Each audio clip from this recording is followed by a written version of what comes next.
नेपाल स्वतन्त्र राष्ट्र होइन, भारतको एउटा अङ्ग हो भनेर आधिकारिक दस्तावेजमा लेखेर गठन भएका पार्टीले आज राष्ट्रियताको कुरा गर्छ।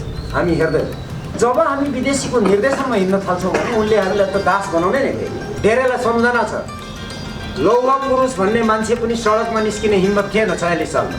चन्द्रशेखर आएर दरबारतिर औँलो ठडाएपछि मात्रै हिम्मत भयो। 46 सालको सम्झिनुहोस्। हामीसँग 3टा विकल्प छ फरेन पोलिसी चलाउन। हामी इजरायल बन्न सक्छौँ।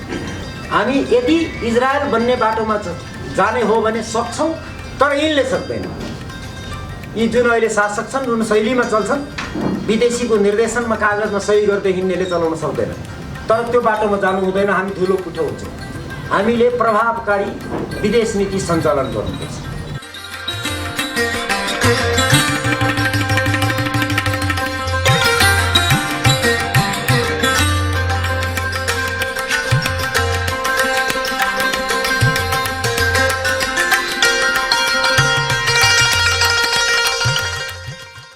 कुनै पनि देश र समाज विश्वमा बाँच्नको लागि एक्लै सकिँदैन।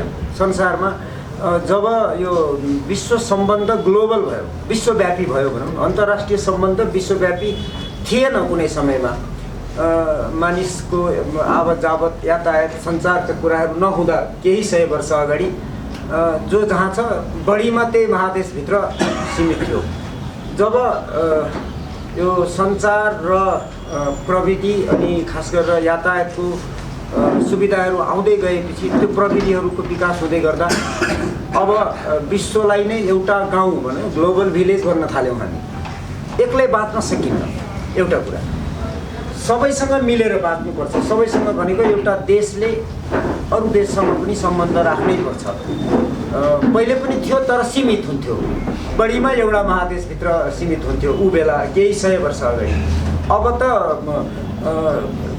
पृथ्वीको अर्को भागमा भएको छिमेकी भन्छ अमेरिकाले हामीलाई। पृथ्वी हाम्रो भूगोलमा हेऱ्यो भने अपोजिटपट्टि छ। अपोजिटपट्टि भएको छिमेकी हो हामी नेपालको भन्छ। यथार्थमा हो पनि त्यति नजिकै भएको छ। र हामीले सम्बन्ध सञ्चालन गर्दा एउटा नीति हुन्छ जसलाई हामी परराष्ट्र नीति भन्छौँ, बोली व्यवहारमा विदेश नीति भन्छौँ। त्यो अत्यन्त महत्त्वपूर्ण हुन्छ। देशभित्र हामीले जेसुकै गरे पनि विदेश नीति हाम्रो प्रभावकारी भएन भने देश कमजोर हुन्छ। हामी के पनि गर्न सक्दैनौँ। भित्र भएको साधन स्रोत जतिसुकै भए पनि गर्न सक्दैनौँ। उदाहरण हाम्रो संसारभरि छ। अफ्रिका जति साधन स्रोत, प्राकृतिक साधन स्रोतमा धनी अरू महादेश छैन, तर बिजोग त्यहीँ छ। किन त भन्दा सायद परराष्ट्र सम्बन्धले असर पारेको होला। अरू असरले हाम्रो यही गल्फमा हेर्नुहोस् अथवा मिडल इस्ट भन्छन् उनीहरू, हाम्रो पश्चिम एसियामा साधन स्रोत त्यति भएर पनि स्थिति त्यस्तो छ। हाम्रै साधन स्रोत यति धेरै छ, हामी केही गर्न सकिरहेको छैन। एउटा राष्ट्रिय सुरक्षाको लागि, सुरक्षा भन्ने बित्तिकै सेना भन्ने अर्थ मात्रै बुझ्छौँ हामी, त्यो होइन। व्यक्तिगत रूपमा पनि हेऱ्यो भने घाँस बाँस कपास नभइकन शिक्षा र अरू कुरो आउँदैन। पहिले त बाँच्नै पर्यो। त्यसैले आधारभूत कुराहरूको लागि पनि हामीलाई सुरक्षा चाहिन्छ। अहिले त हामीका एउटा सुरक्षा शब्द त सामाजिक सुरक्षामा पनि प्रयोग हुन्छ। त्यसैले सुरक्षा रक्षा भन्ने बित्तिकै सेनासँग सम्बन्धित मात्रै हुँदैन। सामरिक रूपमा राष्ट्रको रक्षा गर्नुपर्छ। त्यहाँनिर पनि बाहिरी कुनै शक्तिले हामीलाई दुःख नदेओस्, अतिक्रमण नगरोस् भनेर एउटा पाटो चाहिन्छ। भने हाम्रो आर्थिक सुरक्षा, आर्थिक रूपमा हामी बलियो भयौँ भने अर्काको अगाडि माग्न जानु पर्दैन। अर्काले दान दिनको लागि वा ऋण दिनलाई पनि हामीलाई थर्काइकन शर्त राख्न सक्दैन। आर्थिक रूपमा हामी बलियो भयौँ भने त्यो आर्थिक सुरक्षा भयो। सामाजिक रूपमा, शैक्षिक रूपमा, स्वास्थ्य हरेक किसिमले सुरक्षित हुनुपर्छ। र राष्ट्रको सबै पक्ष जब बलियो हुन्छ त्यसपछि राष्ट्रको प्रतिभा, त्यो प्रतिष्ठा विश्वव्यापी रूपमा बढ्छ। अहिले हामीले हेर्छौँ धेरै टाढा जानै पर्दैन। चीन हाम्रो छिमेकी छ। आजभन्दा 30-40 वर्ष अगाडि चिनियाहरू युरोप वा अमेरिकातिर गए भने हेला गर्थ्यो उनीहरूले, गोराहरूले। आज चिनियाहरू ती देशहरूमा गयो भने सम्मानपूर्वक व्यवहार गरिन्छ। म चिनिया हुँ भनेर उसले गर्वले नाक ठड्याउँछ। राष्ट्रले आफ्नो प्रतिष्ठा उचाल्दै लगेपछि प्रत्येक नागरिक त्यो बढी घमण्डी हुन थाल्छ। भनेको घमण्डी नभनौँ, के भने गर्व गर्न थाल्छ, म फलाना भने। आज हाम्रो स्थिति के छ? फ्रिक्वेन्टली विदेश जानलाई थाहा छ। विदेशमा प्रकाशित समाचार मात्रै हेऱ्यौँ हामीले तिनका भाषा बुझेर भने थाहा पाउँछौँ हाम्रो हैसियत के छ। नेपाली पासपोर्ट देख्ने बित्तिकै नेपाली होइन यो चोर आयो भन्ठान्छन् उनीहरूले। एकजना प्रोफेसरले अस्ति लेख्नु पनि भएको थियो, एउटा देशमा जाँदा एयरपोर्टमा के गर्यो भनेर अति भएर लेख्नुभयो, मिडियामा आयो। किन त्यस्तो भयो भन्दा हाम्रो विदेश सम्बन्ध सञ्चालनमा हामीले गल्ती गरिरहेका छौँ। गल्ती कहाँ कहाँ गऱ्यौँ त्यो डिटेलमा नजाउँ अहिले। हामी सबैलाई थाहा भएको, खालि म रिमाइन्ड मात्रै गराउँछु। हामी विदेशीको निर्देशनमा काम गर्दैछौँ। धेरै अगाडि पनि जानु पर्दैन, अहिलेकै हेर्नुहोस्, 12 बुँदे सहमति मैले गराइदिएको हो भनेर भारतका त्यतिखेरका परराष्ट्र मन्त्री जो त्यस बेला कार्यवाहक प्रधानमन्त्री हुनुहुन्थ्यो उहाँले बोल्नु भएको छ, पब्लिक डोमेनमा उहाँले बोल्नुभएको इन्टरभ्यू छ। विदेशी भूमिमा गएर हामी मेरो सत्तालाई फाल्दे र मलाई चाहिँ सत्तामा लग्दे भनेर हामी एग्रिमेन्ट गर्छौँ। 2007 सालभन्दा अगाडि जानुभयो भने हामीले त्यही गरेका छौँ। दस्तावेज खोजेर पढ्नुहोस्, आधिकारिक रूपमा उपलब्ध छ। नेपाल स्वतन्त्र राष्ट्र होइन, भारतको एउटा अङ्ग हो भनेर आधिकारिक दस्तावेजमा लेखेर गठन भएका पार्टीले आज राष्ट्रियताको कुरा गर्छ। हामी हेर्दैछौँ, त्यहाँदेखि हामी कमजोर हुँदै गएको छ। अनि जब हामी विदेशीको निर्देशनमा हिँड्न थाल्छौँ भने उनले हामीलाई त दास बनाउने नै फेरि हुन्छ। आज हामी अमेरिका आयो नेपालमा सिद्ध्याउन आँटो भनेर चिच्याउँछौँ। कहाँ सिद्ध्याउन आँटो क्याटेगोरिकल्ली भन्ने हैसियत छैन, किनभने पढेन जानिन्छ, हेरेन जानिन्छ, बुझिँदैन, त्यत्तिकै चिच्याएर हिँडेछौँ। कमजोर भयो। किन दच्काउँछ? एउटा गोराला बाटोमा देख्यो भने प्रोजेक्ट दिएन भनेर पछि पछि घुच्छौँ। हामी सबैलाई थाहा छ।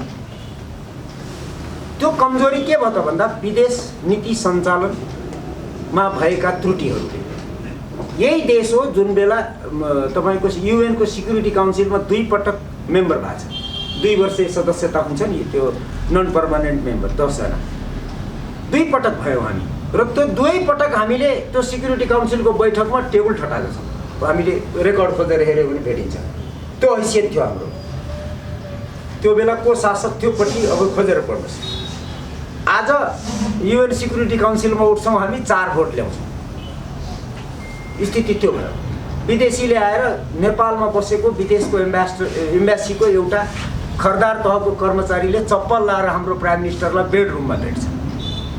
यसले अन्तिममा गर्छ के त भन्दा विदेशीको स्वार्थमा हामी काम गर्न बाध्य भइरहेछौँ। जे मन लाग्यो उनीहरूले त्यो गराउँछ। त विदेशीको स्वार्थ कहाँनिर छ त नेपालमा? नेपाल त विश्वको नक्सामा हेऱ्यो भने सानो छ। नेपालमा के नेपालको पानी खान लगाएका हुन् विदेशी? होइन। के नेपालमा यहाँ सुन चाँदी हिरा मोती वा त्यो के अरे रुवान्डा र कहाँ भए जस्तो छ र हिरा मोती छैन। के खान आएको त विदेशी यहाँ? किन स्वार्थ छ? हामी अलिकति पछाडि छौँ। हामी मलाई लाग्छ अहिलेको यहाँ हामी उपस्थित मध्ये सबैलाई थाहा छ, देखेका छौँ 1990 इस्वी सम्बतभन्दा अगाडि नेपालको भूमिबाट मेरो सुरक्षामा खतरा पुग्ने काम भइरहेछ भनेर भारतले भनेको रेकर्ड छैन। 90 भन्दा अगाडि चीनले भनेको रेकर्ड छैन, एउटा खम्पा विद्रोहको बाहेक। खम्पा विद्रोह अर्कै पाटो हो, त्यो अर्कै पाटो हो, त्यतापट्टि नजाउँ अहिले। चीनले जहिले पनि नेपालको भूमि मेरो विरुद्ध प्रयोग भइरहेछ भनेछ, सधैँ भन्छ। प्रत्येक भेटमा चीनको राष्ट्रपति आएर ठुलै स्वरले गाली गरेर गए। ख्याल गरौँ, त्यसलाई हामीले खेलाची ठान्यौँ। चीनको राष्ट्रपति बेजिङबाट कुर्लिनु पर्नेमा काठमाडौँमा आएर भने मेरो विरुद्ध काम गर्नेको हाडफोड भाँचिदिन्छु भनेर बोल्यो, होइन? त्यसलाई मजाक नठान्नु। किन यो स्थिति आयो? नेपालमा चीन विरुद्ध मेरो विरुद्ध नेपालमा काम गर्दैछ कसैले, ऊ भनिरहेको छ। किन गर्दैछ कसैले? भारतले भन्दैछ नेपाली भूमि मेरो विरुद्ध प्रयोग हुन्छ भइरहेछ। कसले गर्दैछ? किन भन्दैछन् उनीहरू? यतिखेर आएर 90 भन्दा अगाडि सुनिँदैन थियो त्यो कुरा। 1990-91 पछि यो अवस्था बढ्दै गयो। क्रिस्चियनिटी जुन बढेको छ, देवप्रकाश सरलाई डेटा बढी थाहा छ, 600-700 वटा चर्च भएको नेपालमा यो 30 वर्षमा 14,000 कि कति पुग्यो। नेपालमा पहिले भएकै क्रिस्चियन धर्म मान्ने मानिसहरूले नयाँ चर्च बनाएका हुन् वा नयाँ मानिस तिनै हिन्दू बौद्धलाई क्रिस्चियन बनाएर चर्च थपिएको। किन उनीहरू आइरहेछन् यस्तै 1990 पछि, खास गरेर अस्ति 2005 पछि बढी। यो किनको जवाब खोज्न अलिकति अगाडि लान चाहन्छु म। तपाईँ समय सर बढी भयो भने रोकिदिनु होला।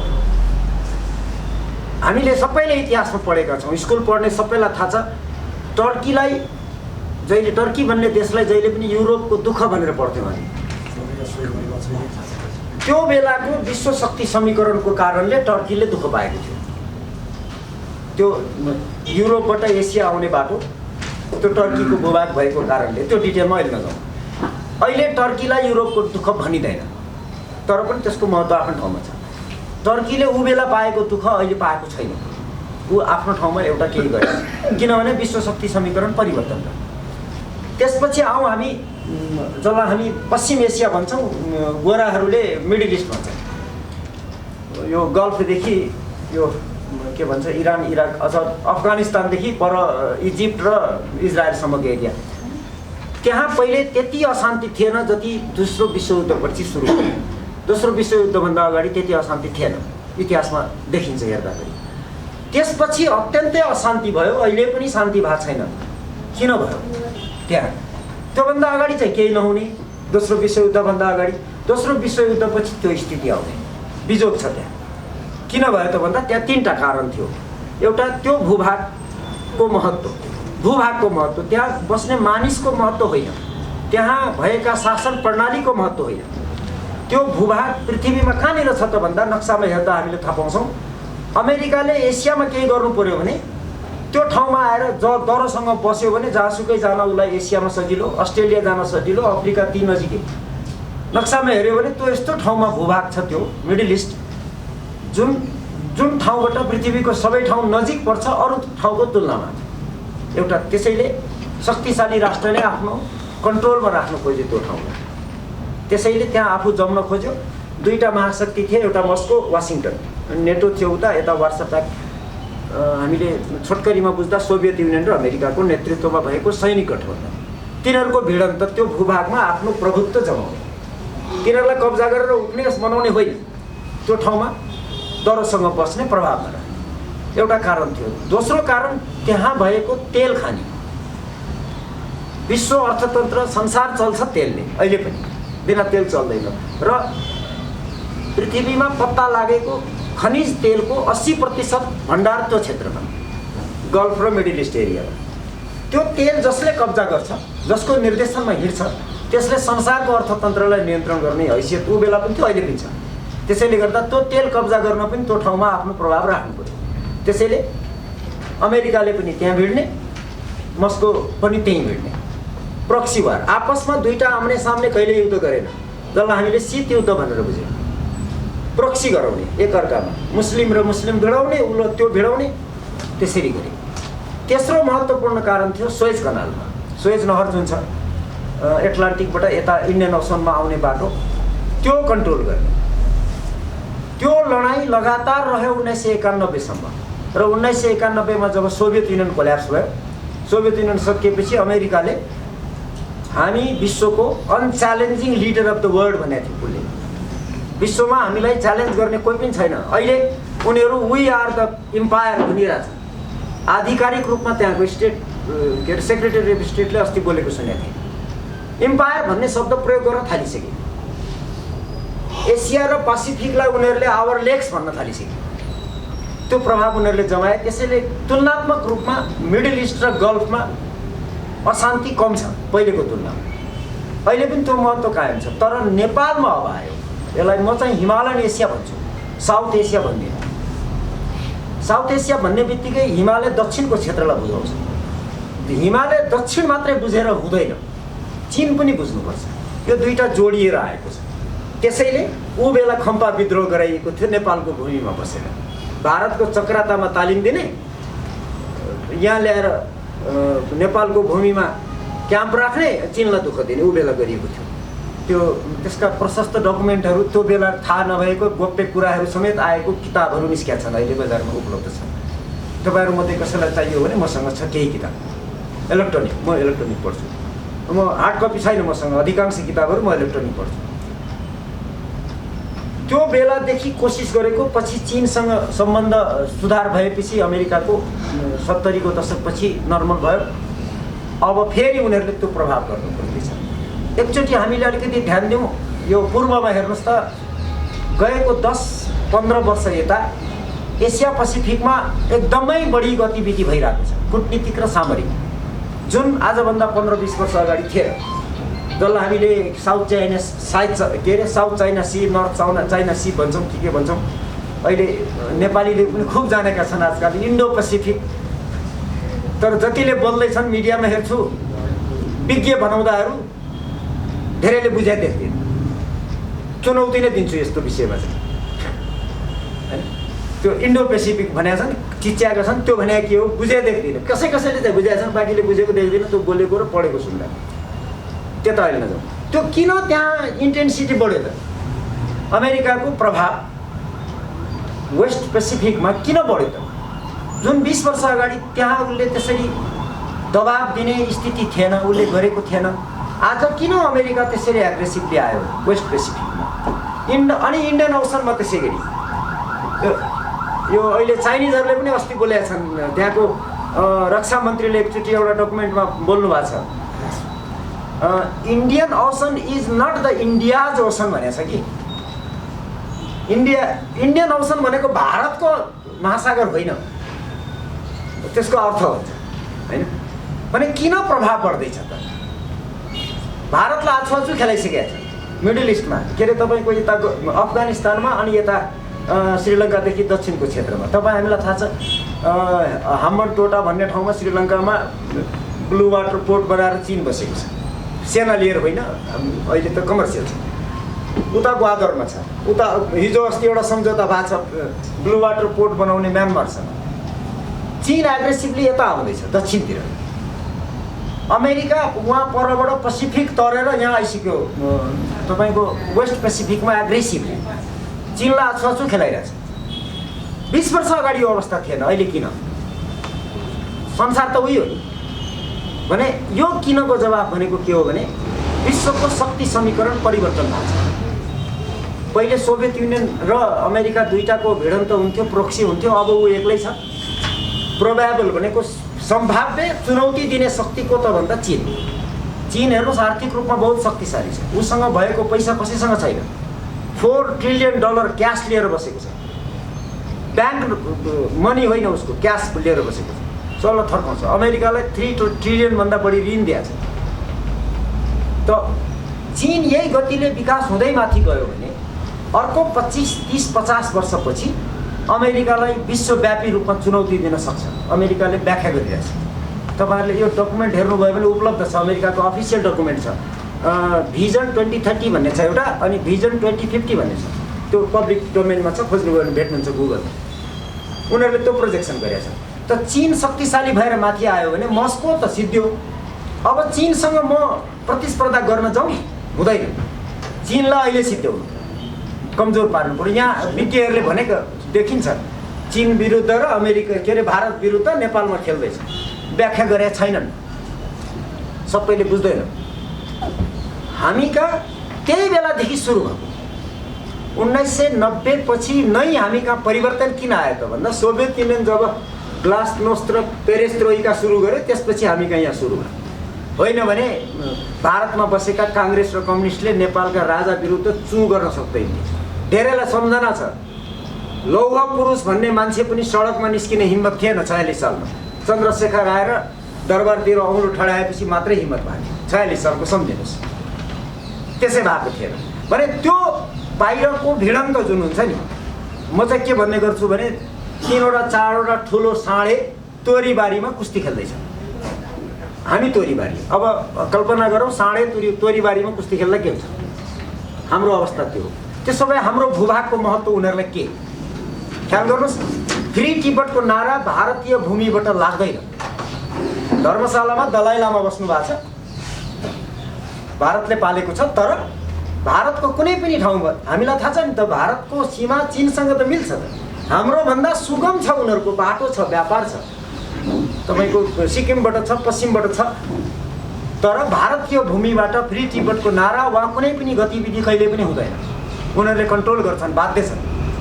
तर हामी कहाँ किन भन्दा हामी कहाँ सजिलो छ, विकर पोइन्ट, हामीलाई कमजोर पारिदिने, हाम्रो निर्देशनमा उनीहरूको निर्देशनमा हामी चल्ने। हामीले केही समय अगाडिको मिडिया सम्झिनुहोस्, काठमाडौँबाट बस रिजर्भ गरेर तातो पानीमा गएर चीन विरुद्ध नारा लगाएर फ्री टिबेटको आन्दोलन गरिएको थियो, मिडियामा आएको। त्यो हामी दिइरहेछौँ नि त गर्न। हाम्रा सांसद माननीयहरू दलाई लामालाई भेट्न जानुहुन्छ। अफिसियल्ली दलाई लामा हाम्रो केही पनि होइन, धार्मिक गुरु हुनुहुन्छ, त्यसको लागि हामी सम्मान गर्नुपर्छ। तर तिब्बतको शासक भनेर जुन हामी सम्मान दिन सांसद जान्छौँ, त्यसले खुस्काउँछ। त्यसले गर्दा हाम्रो भूमि प्रयोग गरेर चीन विरुद्ध उनीहरू जान चाहन्छन्। र हाम्रो मात्रै भूमि होइन, मैले अघि नै भने एसिया पेसिफिक पनि प्रयोग गर्दैछन्। तपाईँको उइगुरदेखि सबै हेर्नुहोस् पश्चिमतिर, पश्चिम क्षेत्र, चीनको पश्चिमी क्षेत्रबाट उनीहरू एट्याक गर्दैछन् भने हामी सतर्क हुनुपर्छ। अब हुन्छ के त, भारत, चीन र पश्चिमको नेतृत्व अमेरिकाले गर्छ। युरोपको फरेन पोलिसी छैन, के गर्न सक्ने हैसियतमा उनीहरू छैन।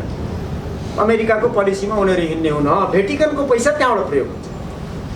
उनीहरूको पश्चिमको एजेन्डालाई भेटिकनले भनेको क्रिस्चियनले पैसा दिन्छ, यहाँ ल्याएर जोत्छ, त्यसबाट जोगिनुपर्छ। हामीसँग विकल्प 3टा छ मैले देखेको। सर 5 मिनट बढी पाऊँ सर, 5 मिनट बढी। हामीसँग 3टा विकल्प छ फरेन पोलिसी चलाउन। एउटा अहिलेकै जस्तो चलाउने, देशलाई झन् कमजोर बनाउने, कुन दिन लगेर सित्याउँछ। तपाईँ हामी बीच नै काटाकाट गराउँदैछन्, अझ बढेर जान्छ र लाखौँको सङ्ख्यामा नेपाली आपसमा एकले अर्कालाई काटेर मर्ने दिन आउँछ। यही स्थिति जारी रह्यो भने ग्यारेन्टी मेरो जीवनकालमा देख्छु भन्ने मलाई लाग्छ। यही स्थिति जारी रह्यो भने, त्यसैले यो स्थिति जारी रहनु हुँदैन फरेन पोलिसीमा। सकौँ पछि अन्तर्क्रिया हुन्छ, पछि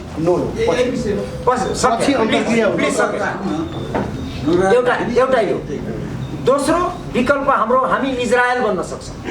विकल्प इजरायल भनेको यस्तो देश हो जुन अस्ति 48मा बनेको हो, 1948मा नयाँ खडा भएको देश, 1912 को बालफोर डिक्लेरेसन अन्तर्गत बनेको देश आज संसार थर्काएर बसेको छ। र भनिन्छ इजरायलको नीति अनुसार व्हाइट हाउस चल्छ कतिपय ठाउँमा, पुष्टि गर्न सकिन्न है, मैले त्यसैले भनिन्छ भने। र कतिपय त्यो कोरिलेट गर्दाखेरि हो कि जस्तो पनि लाग्छ, पुष्टि गर्न सकिन्न, त्यति शक्तिशाली छ। ख्याल गर्नुहोस् 1948 को इजरायलको नक्सा, एकचोटि नक्सा खोजेर गुगलमा हेर्नुहोस् र अहिलेको नक्सा हेर्नुहोस्, 4 दोब्बर ठुलो बनाइसक्यो। त्यो भरिका झन्डै 1 अर्ब 100 करोडभन्दा बढी जनसङ्ख्यालाई अछुवाछु खेलाएर बसेको छ। संसार थर्काएको छ। उसको इन्टेलिजेन्स मोसाद भन्ने बित्तिकै संसार थर्किन्छ। आज हामी त्यो बन्न सक्छौँ हाम्रो भूभागको अहिले देखिएको महत्त्वलाई प्रयोग गरेर। तर हामी त्यो बाटोमा जानु हुँदैन। हामी यदि इजरायल बन्ने बाटोमा जाने हो भने सक्छौँ, तर यिनले सक्दैन। यी जुन अहिले शासक छन्, जुन शैलीमा चल्छन्, विदेशीको निर्देशनमा कागजमा सही गर्दै हिँड्नेले चलाउन सक्दैन। तर नेपालमा त्यस्ता मानिसहरू र शक्तिहरू छन्, ज्ञान छ, जसले सक्छ। तर त्यो बाटोमा जानु हुँदैन, हामी धुलो पुठो हुन्छौँ, हामी सक्दैनौँ। त्यो बाटोमा जान सकिन्छ, तर त्यसको ब्याकफायर गर्छ। त्यो बन्दुक हान्दाखेरि आफैलाई लागेर मर्ने स्थिति आउँछ, हामी त्यो बाटो जानु हुँदैन। तेस्रो र अन्तिम एउटै मात्रै विकल्प छ, हामीले प्रभावकारी विदेश नीति सञ्चालन गर्नुपर्छ। कुन देशसँग कसरी डिल गर्ने, एउटाको विरुद्ध अर्को हुँदैन गर्न। एउटाको विरुद्ध अर्को प्रयोग गर्यो भने दुईटै रिसाउँछ। जस्तै मैले तपाईँको गोप्य कुरा उसलाई भने उसले पनि त मलाई पत्याउँदैन नि, मेरो पनि गोप्य कुरा उता भन्छ भनेर सिधै सोच्दैन न। त्यसैले एउटाको विरुद्ध अर्को प्रयोग गर्ने कहिले पनि गर्नु हुँदैन। जब गरिन्छ बिग्रिन्छ। त्यसले गर्दा सन्तुलित रूपमा जानुपर्छ, जान सकिन्छ हैन। तपाईँहरूले एउटा ख्याल गर्नुहोस्, 1971मा चीनसँग अमेरिकाको सम्बन्ध सुधार भयो। युएनको पर्मानेन्ट मेम्बरको सिट चीनले पायो, बेजिङले, पहिले ताइवानले युज गर्दै थियो। त्यो बेलाको कूटनीति सञ्चालन हेर्नुहोस्, पाकिस्तानले कति प्रभावकारी काम गरेको थियो हैन। हाम्रो छिमेकको सबभन्दा प्रभावकारी मैले देखेको, we should agree to disagree भन्छु म, भुटान। हामी भुटानीकरण खुब सुन्छौँ नि, भुटानीकरण होइन नि, भुटानीहरूले अब नेपालीकरण भन्न थालिसके आफ्नो देशमा। भुटान पहिलेको अवस्थामा छैन फरेन पोलिसीको हिसाबले, एटलिस्ट अरू होइन। 1949 भारतसँग भएको सन्धि अनुसार भुटानको विदेश र रक्षा नीति र त्यो रक्षा सम्बन्ध र विदेश सम्बन्ध भारतको निर्देशनमा हिँड्नुपर्ने उल्लेख थियो 1949 को सन्धि अन्तर्गत। तर भुटानले कूटनीति यस्तो मजाले सञ्चालन गर्यो, 2007 मा त्यो सन्धि संशोधन गरिसक्यो, आजभन्दा 12-13 वर्ष अगाडि। र आज अफिसियल्ली कुनै पनि अवस्थामा भुटान भारतको निर्देशनमा हिँड्ने स्थिति छैन। व्यवहारमा अर्को कुरा हो, व्यवहारमा हामी कति स्वतन्त्र छौँ, कुनै कागजले हामी कसैको निर्देशनमा छैनौँ, अफिसियल्ली कहीँ छैनौँ, तर हामी कसको निर्देशनमा कसरी हिँड्दैछौँ हामी सबैलाई थाहा छ। भुटानले कमसेकम त्यो सन्धि संशोधन गरेर बाहिर आइसक्यो। अब भारतको अधीनमा उसको रक्षा र विदेश नीति छैन। भुटान जस्तो सानो देश, हामीभन्दा बढी भारतको प्रभावमा बस्ने देशले त त्यति त्यो एक ठाउँमा कमसेकम प्रभावशाली कूटनीति सञ्चालन गर्न सक्यो, हामी किन सक्दैनौँ? हाम्रो विगत त बलियो छ। टिबेटलाई हामीले ट्याक्स दिन लगाएको देश हो नि, हैन? राणा शासनमा त्यो भारतमा बस्ने के अरे बेलायतको गभर्नर जेनरललाई आछुआछु खेलाएको देश हो। इतिहासहरू पनि भेटिन्छ। जङ्गबहादुर मात्रै होइन, चन्द्र शमशेरले पनि आछुआछु खेलाएको छ कतिपय पटक। भने हामी किन यति कमजोर सक्छौँ गर्न? त्यो क्षमता भएका मानिस छन् देशमा। हामीले यदि गर्दै गयौँ भने सायद हामी त्यो बाटोमा जानुपर्छ। र त्यो ज्ञान नभएको, क्षमता नभएको अवस्थामा हामी छैनौँ। त्यो त्रिभुवन विश्वविद्यालय सुरुमा स्थापना हुँदाखेरि टिचर नभएर इन्डियाबाट ल्याएको थियो, त्यो अवस्थामा हामी छैनौँ। विशेषज्ञहरू छन् हामी र राम्रोसँग गर्न सकिन्छ। त्यसैले हामीले यो हिसाबले बुझ्नुपर्छ। र विदेश नीति त हो नि, मेरो जीवनमा व्यक्तिगत रूपमा के असर पर्छ भनेर सोच्नु हुँदैन, त्यसैले हामीलाई डुबाउँछ। अस्ति भर्खर भोग्यो होइन हामीले, नाकाबन्दी केले भोग्यो? प्रत्येक व्यक्तिको भान्सामा र बेडरुममा त्यसले प्रभाव पार्यो होइन र? केले पार्यो? नेताले गरेको एउटा गल्तीले अथवा दुईटा गल्ती। त्यसैले प्रत्येक कुराले प्रत्येक नागरिकलाई असर पारिरहेको हुन्छ। कहिले बेला अलिक बढी, कुनै बेला अलिक कम, कति हामी महसुस गर्छौँ वा गर्दैनौँ त्यो अर्को कुरा हो। त्यसैले हामीले लिने फरेन पोलिसी भनेको प्रभावकारी विदेश नीति सन्तुलित हुनुपर्छ र गर्न सकिन्छ। अब हामी त्यसरी सोचौँ अनि बल्ल केही गर्न सकिएला। हस्, धन्यवाद।